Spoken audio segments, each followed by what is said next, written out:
Hola a todos, espero que estén muy bien. El día de hoy vamos a abarcar una nueva lección, pero antes de comenzar vamos a orar. Gracias Señor te doy por cada bendición que nos das día tras día. Te ruego que bendigas la vida de cada uno de mis pastores y hermanos Señor que han dedicado su tiempo para aprender un poco más sobre tu palabra. Gracias Señor te doy por todo. Amén. Bienvenidos al módulo Hechos de los Apóstoles, lección 11, el primer viaje misionero, parte 1. Esta lección va a abarcar el capítulo 13 del libro de Hechos.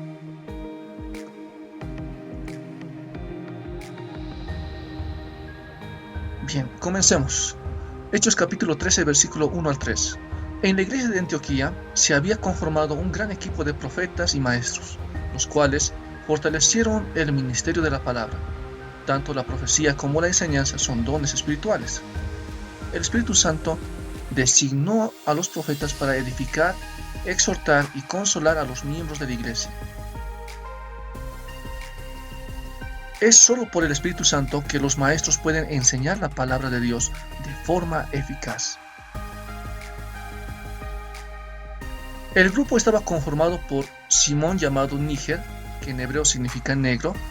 Se cree que él era Simón el Cirineo, el que ayudó a llevar la cruz del Señor.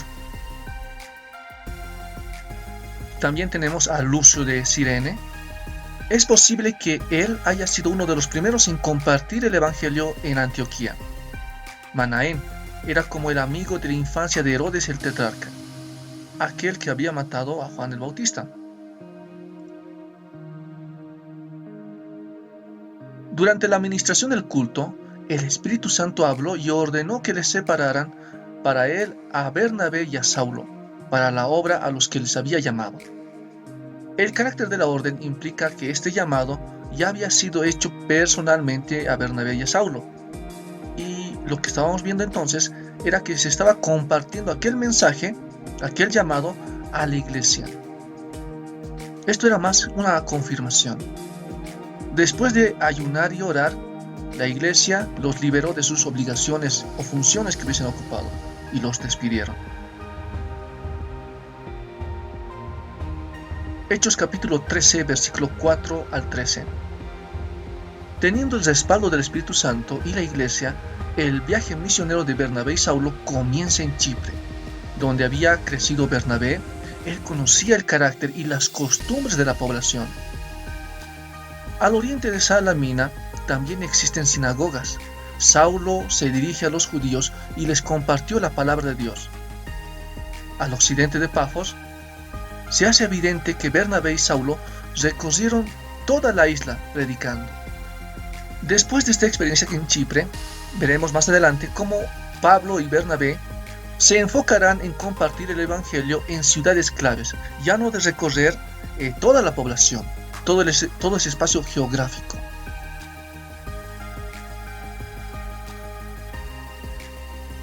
En Pafos había un judío llamado Bar-Jesús. Este era un nombre hebreo. Este era un hechicero, era un mago, falso profeta, que tenía cierta influencia en Sergio Paulo, el procónsul.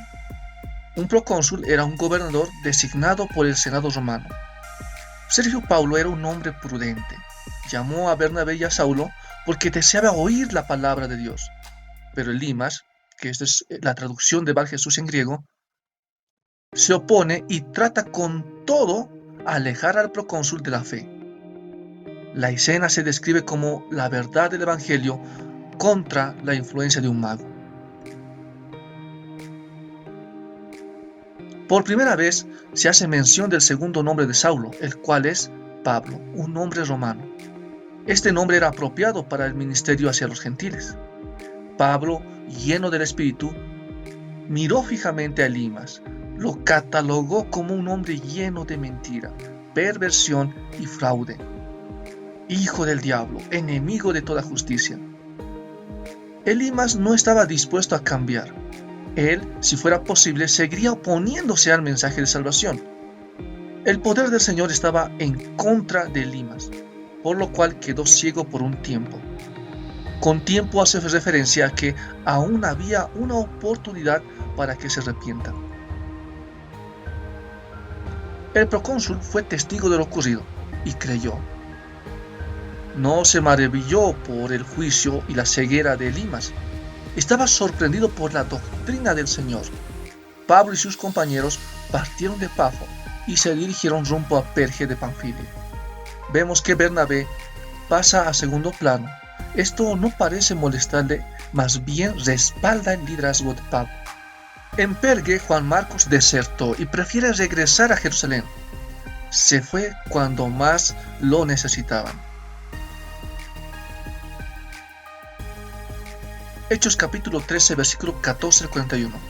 Llegando a Antioquía de Pisidia, Pablo y sus compañeros entraron a una sinagoga. Se leyeron las porciones del Pentateuco y los profetas. Después, los dirigentes o ancianos de la sinagoga pidieron a Pablo y a sus compañeros para que dieran algunas palabras de ánimo. Pablo se puso de pie y pidió silencio y atención a los israelitas y a los gentiles que temían a Dios. A los gentiles, los rabíes, por lo general, no les prometían la salvación si se hacían judíos. A pesar de esto, ellos deseaban oír la palabra y aprender más acerca del Dios de Israel.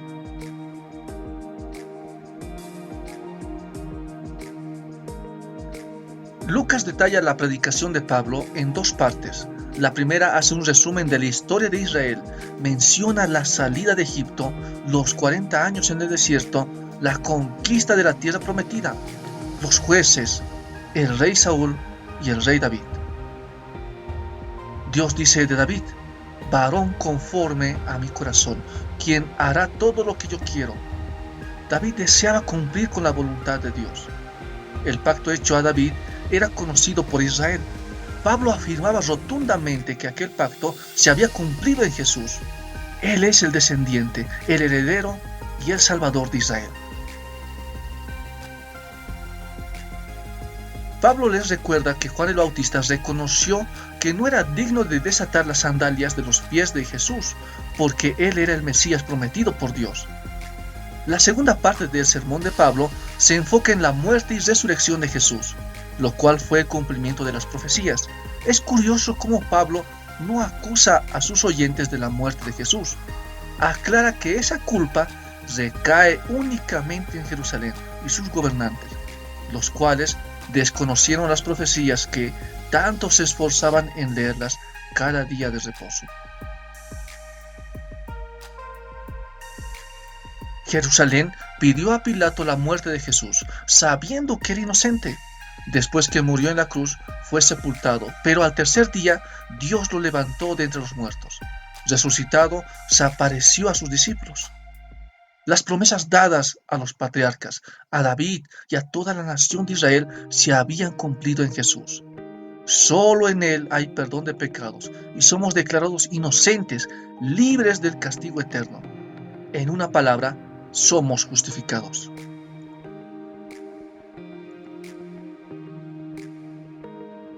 Hechos capítulo 13, versículo 42 al 49. Después de la predicación de Pablo, los judíos, como aquellos convertidos al judaísmo, lo siguieron. Ellos querían conocer más de Jesús. Pablo continuó su enseñanza, pero al final les pidió que perseveraran en la gracia. La prédica de Pablo era la noticia de la semana. Muchos en la ciudad querían oír el mensaje de salvación. El día de reposo había llegado y una multitud se reunía para escuchar a Pablo, a tal punto que los judíos que habían rechazado el mensaje tenían envidia y comenzaron a rechazar abiertamente el mensaje y por ende a Jesús. La influencia de los judíos sobre los gentiles estaba por perderse.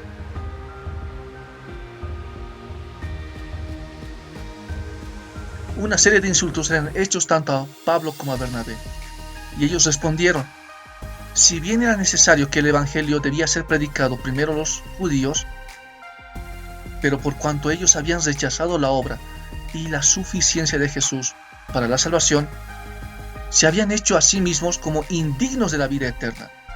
En consecuencia, Pablo y Bernabé dedicarán su ministerio a los gentiles, y los judíos pasarán en segundo plano, esto en aquella ciudad.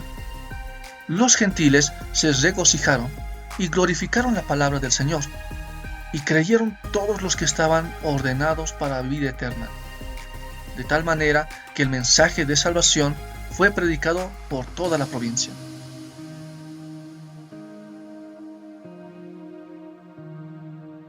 Hechos capítulo 13, versículos 50 al 52. La oposición se puso en marcha. Incitaron a mujeres temerosas de Dios e influyentes y a hombres importantes en el gobierno de la ciudad para rechazar el mensaje de salvación y sus mensajeros. Este grupo se encargó de expulsar de la ciudad a Pablo y a Bernabé. Como testimonio en contra de ellos, Pablo y Bernabé se sacudieron el polvo de sus pies. La iglesia de Antioquía de Pisidia había nacido. No pudo ser destruida por la oposición, porque los nuevos discípulos estaban llenos de gracia y del Espíritu Santo. Bien, ahora les dejo las siguientes preguntas de repaso. 1. Elimas el mago deseaba que Sergio el procónsul se convirtiera. Lo apoyó en todo momento.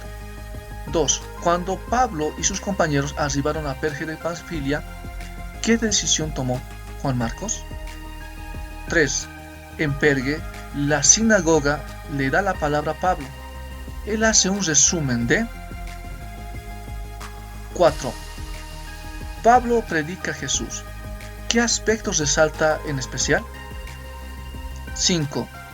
Cuando Pedro comenzó a predicar nuevamente en el día de reposo, casi toda la ciudad quería escucharlo. Los judíos vieron con agrado esta reunión.